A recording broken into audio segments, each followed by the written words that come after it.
चलिए दोस्तों, आज का टॉपिक है जीव विज्ञान से, जिसका नाम है प्रकाश संश्लेषण, जिसे हम कहते हैं फोटोसिंथेसिस। प्रकाश संश्लेषण है क्या? तो इसकी परिभाषा में बताया ही जाता है कि जब पौधे CO2 गैस अर्थात कार्बन डाइऑक्साइड गैस और H2 इन दोनों की आपस में क्रिया होती है, और यह क्रिया किसकी उपस्थिति में होती है? सूर्य का प्रकाश और हरित लवक, इन दोनों की उपस्थिति में ही जब आपस में क्रिया होती है तब हमारा भोजन का निर्माण होता है, जिसे हम कार्बोहाइड्रेट्स के नाम से जानते हैं, या आमतौर पर जिसे हम एक तरह से ग्लूकोज ही कहते हैं, जिसका रिएक्शन होता है 6 CO2 और जल आपस में जब हम क्रिया कराते हैं सूर्य के प्रकाश और हरित लवक की उपस्थिति में, तो ग्लूकोज का निर्माण होता है और ऑक्सीजन गैस मुक्त होती है। अर्थात इस समीकरण को संतुलित करते हैं। जब समीकरण को संतुलित करते हैं तो हम ये देखते हैं, इधर कार्बन आपके पास केवल एक है, यहाँ कार्बन 6 है, अर्थात इसमें 6 का गुणा कर दें तो कार्बन हमारा दोनों तरफ से सही हो जाएगा। अब आते हैं ऑक्सीजन की तरफ। यहाँ पे ऑक्सीजन 6 गुना के 12 और यहाँ पे ऑक्सीजन ये है, तो हमारा पहले से ही 6 है, अर्थात ऐसा गुणा कराएं जिससे मान दोनों तरफ का ऑक्सीजन, यहाँ पे 6 है, यहाँ पे ऑक्सीजन 2, यहाँ पे 2 है, यहाँ पे 6 है, तो 6 2 8 हो गया, यहाँ पे आपका 12 हुआ और एक 13। तो कहीं ना कहीं हमारा मैटर समान नहीं हो पा रहा है, तो क्या करें, यहाँ पे अगर 12 का गुणा कर देंगे तो ऑक्सीजन हमारा क्या हो जाएगा, 12 गुना 12 कम 12 और 6 गुना के 12, तो टोटल हो गया 24। इस साइड से भी अगर देखा जाए तो हमारे पास ऑक्सीजन कितने हैं, 6 हैं, तो यहाँ पे कितने का गुणा कर दें ताकि वह संतुलित हो जाए, अर्थात 6 का गुणा कर दें तो हमारा पोजीशन बन जाएगा कि ऑक्सीजन 6 गुना के 12 हो गया, 12 6 18, और यहाँ से हमारे पास 6 गुना के 12 नहीं गलत हो जाएगा, यहाँ पे 6 कर दें तो 6 गुना के 12 और 12 6 18, इधर का भी 6 और इधर का 12, अर्थात हो गया 18 पूरा। अब देख लें हाइड्रोजन का 6 गुना के 12, यहाँ पर भी हाइड्रोजन हो गया 6 गुना के 12। इस प्रकार से हमारा यह समीकरण संतुलित हो गया। लेकिन मुद्दा यह है कि पेपर में क्वेश्चन किस तरह से पूछता है, हम उसे जानें।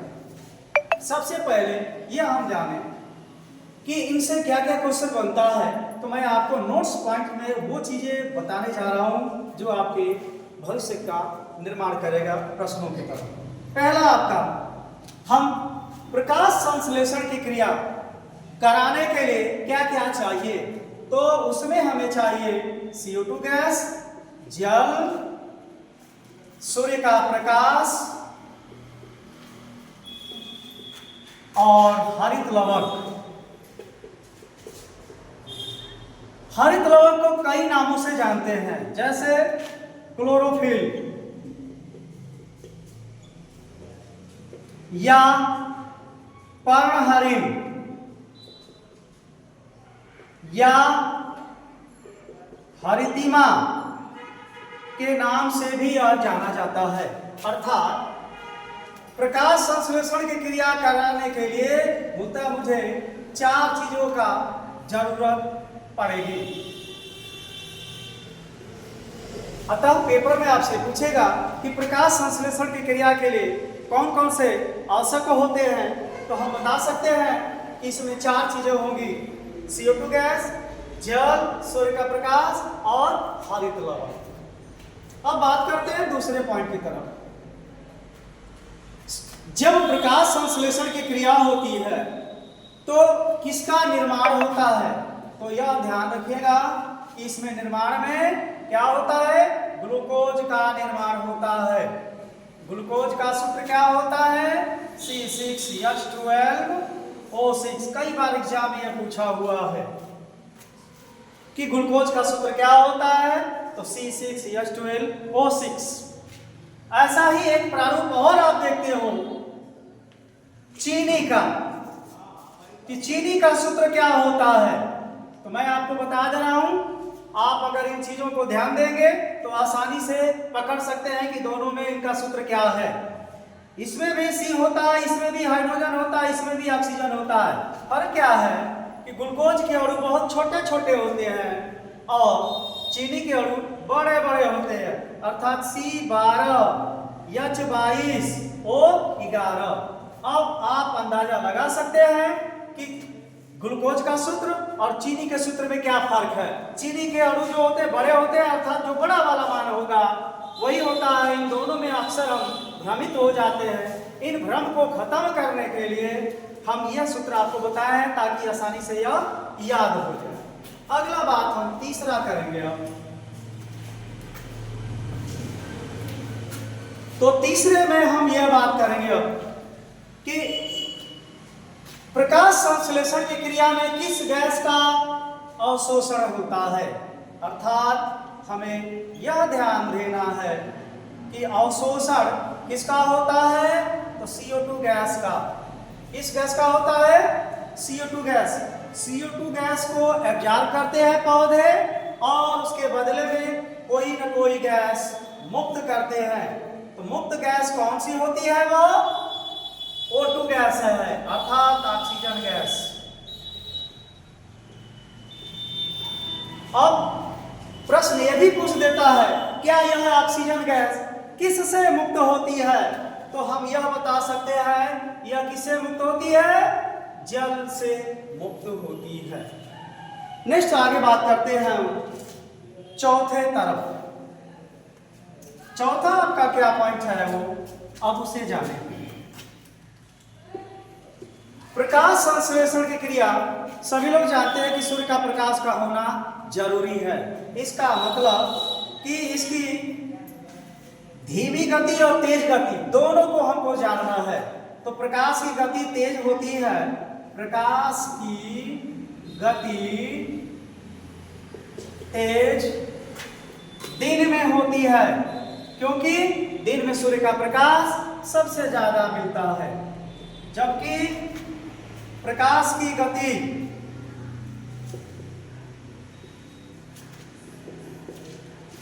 धीमी होती है रात में। अब अगले पॉइंट की तरफ, पांचवें की तरफ हम ये जानेंगे क्या किन्हीं रंगों में प्रकाश संश्लेषण की क्रिया तेज होती है और किन रंगों में प्रकाश संश्लेषण की क्रिया धीमी होती है। तो प्रकाश संश्लेषण की क्रिया जो तेज होती है वह लाल रंग में सबसे ज्यादा होता है।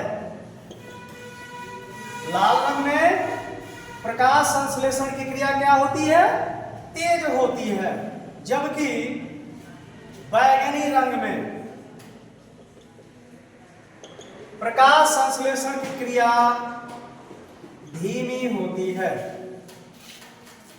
अब आगे हम कुछ बात करेंगे और प्रकाश संश्लेषण में कुछ मुद्दा ऐसे भी आते हैं, क्या प्रकाश संश्लेषण की क्रिया होती है तो उनमें कोई न कोई ऐसा चक्र चलता है।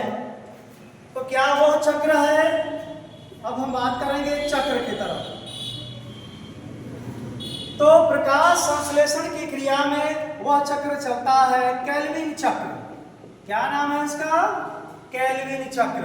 और यह केल्विन चक्र 6 चरणों में पूरा होता है। कितने चरणों में, 6 चरणों में पूरा होता है। अब आगे बात अगला करते हैं हम, क्या प्रकाश संश्लेषण की क्रिया में जो पौधे भोजन बनाते हैं क्या उसके लिए भी कोई कार्य होता है। तो उसके लिए हम यह बात जानेंगे कार्य के तौर पर, अर्थात जब जड़ में जल व खनिज लवण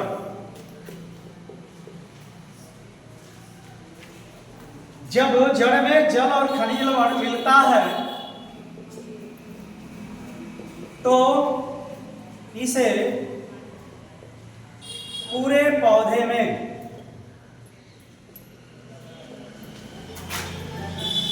ले जाने वाला एक कोशिका होती है। क्या होती है? कोशिका होती है। आखिर में उस कोशिका का नाम क्या है? तो सबसे पहले हम ये पकड़े जड़। जड़ को ही रिलेट करके वो पकड़ सकते हैं जाइलम। जाइलम कोशिका, जिसे दारुल उत्तक भी कहते हैं, अर्थात पेड़ पौधों के द्वारा जल और खनिज लवण पौधे के सभी भाग में ले जाने वाली एकमात्र कोशिका हमारी क्या है? जाइलम कोशिका है। आप इसको ऐसे रिलेट करें, ज से जड़, ज से जाइलम। अब बात करते हैं कि क्या कार्य में पत्तियों का भी कोई रोल होता है? क्या उसमें भी कोई ऐसी कोशिका पाई जाती है? तो जी हाँ, पत्ती में भी आपकी एक कोशिका पाई जाती है, जिसका नाम क्या है? फ्लोयम। फ्लोयम। तो आप ये देखिए, प से पत्ती और प से यहाँ पे फ्लोयम, अर्थात पत्तियों के द्वारा जो भी भोजन का निर्माण होता है पौधे के सभी भागों में ले जाने का कार्य आपका वो है फ्लोयम करती है। फ्लोयम कोशिका यही आपका कार्य करती है, पौधे के सभी भाग में पहुंचाने का कार्य।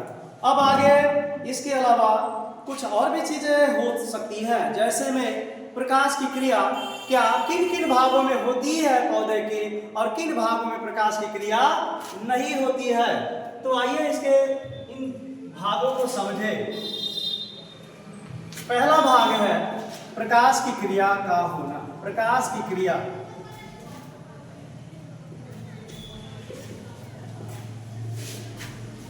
कितने भाग में होती है? 2 भागों में होती है। कौन कौन से भाग है? पहला आता है प्रकाश क्रिया, प्रकाश क्रिया, और दूसरा आता है अप्रकाश क्रिया।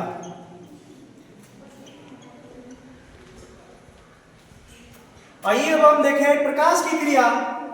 अक्सर हम जानते हैं कि हरे भागों में ही होता है, पौधे के हरे भाग में ही होता है। जो भाग सूखी होती है उसमें प्रकाश संश्लेषण की क्रिया नहीं होती है।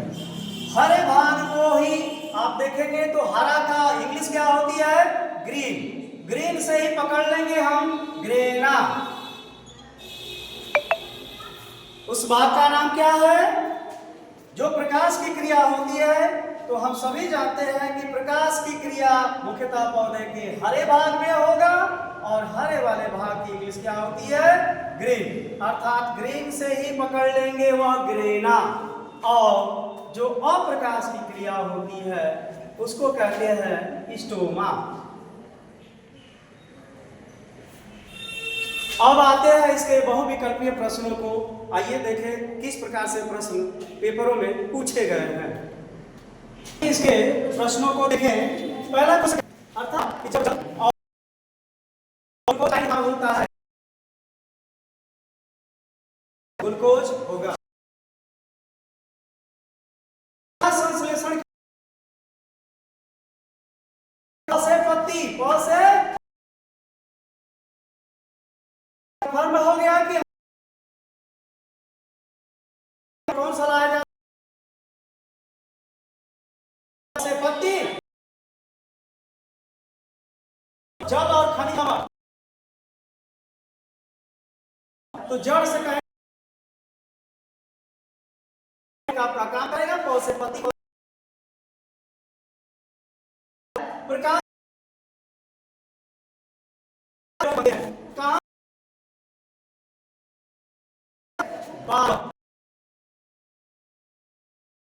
है। अगला है सोप। जैसा कि हमने बताया हरे वाले भाग अपना सोपोसी कहा जाता है।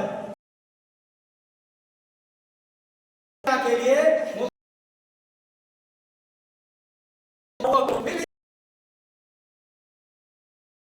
कि ऑक्सीजन उसमें उत्पन्न होता है, अर्थात किसकी आवश्यकता नहीं है इस अनुसार ऑक्सीजन होगा। नेक्स्ट 5वां सवाल, चलिए 5वां प्रश्न है प्रकाश संश्लेषण की दर किस रंग में है? अर्थात प्रकाश संश्लेषण की क्रिया सबसे अधिक ऊर्जा का मूल स्रोत का प्रकाश वायु से मुक्त होती है, वह है प्रकाश